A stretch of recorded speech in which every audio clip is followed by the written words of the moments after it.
Yeah, let me try and address all these questions and as briefly as possible to give others an opportunity to ask. The Honourable Colin Barnard, why only up to 2007? I think the point here is we got interesting and fairly detailed data from the Safety and Security Secretariat in 1998, and there was a publication brought out, edited by Robert Chetty from that Secretariat, that gave us really interesting breakdowns of firearm data at that point in time. Then afterwards we didn't see anything. And the firearm data, despite, for example, I did a study for the presidency back in 2008, I think, and the condition that I had on that study was that I needed disaggregated firearm data to do the study. And I was not given that firearm data. So accessing this data became public through the UN ODC study, and they put out Excel tables that gave us an indication of the number of firearm homicides and the rates. It was difficult to verify that information, but we presume it came from the police. Also, the other source of data comes from the Medical Research Council, and they focus on data coming from mortuaries mainly in cities, and due to, I presume, internal decisions and processes, they stopped producing national reports and focused on certain provinces. So I know, for example, on the Western Cape, we have fairly good data that the mortuaries can produce, but certainly we don't have accessible. We can put in a request to the National Injury Mortality Surveillance System that's hosted by the Medical Research Council and UNISA, and they'll make that data available, but it varies. It's what its coverage is. So, for example, in the Western Cape it's fairly good, but some other provinces it isn't. So it's very difficult to get a national picture post-2007. And then it was questions about Domestic Violence Act and the impact of that. Unfortunately, I'm not in a position to answer that question. I think someone like Rachel Jukes and Naima Abrams from the Medical Research Council and Shanaz Matthews from the Children's Institute at UCT are in better positions to answer those particular questions, because they're the ones who've done the research and published the studies. And the interesting thing that comes out of that was particularly around reductions in individuals in the private security industry or police who had firearms, and the kind of declarations, particularly around the private security industry, of individuals not having access to firearms anymore that seemed to have had an effect. But I can't speak on their behalf, unfortunately. Then this issue around firearms that are supposedly destroyed and then find their way back into the hands of criminals who then use them. I certainly haven't seen any studies other than media analysis. We know it's happened in a certain number of police stations, and it seems from the staff's response that they're trying to deal with it.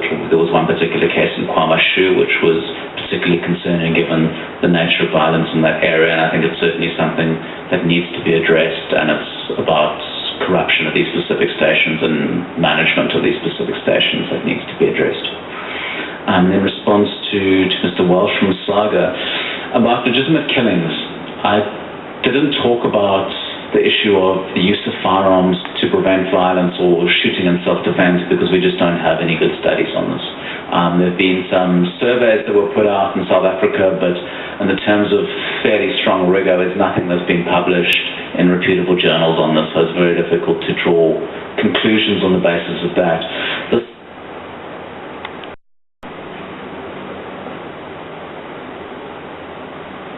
look at that's quoted regularly is a study by John Lott in the US. He brought out a book called More Guns, Less Crime.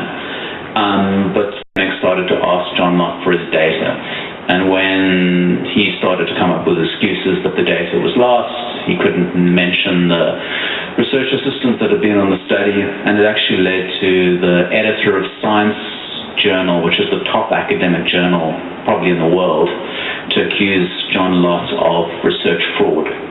So the problem with that study is it's been widely quoted, but we don't actually know if it's useful or not because he hasn't been able to produce his data.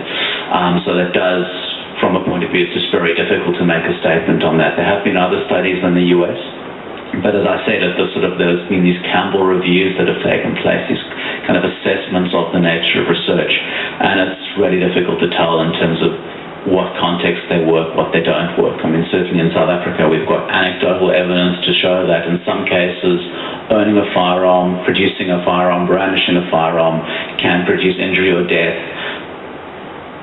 It could potentially have a knock-on effect and make others more vulnerable. we're at a situation where we actually don't really know what the impact of that is, if we kind of speak it from a purely kind of scientific point of view here. Then this issue of people who commit, it's people who commit crime, not guns. I mean, fair comment, but the issue is what we do know about firearms and the sort of models that are out there, and we're looking at quite sophisticated statistical models and trying to understand violence against women and children and the perpetration thereof. And the one thing we do notice in these models is that there's an availability of firearms that changes the equation in specific areas. It makes the potential for lethal violence much, much higher.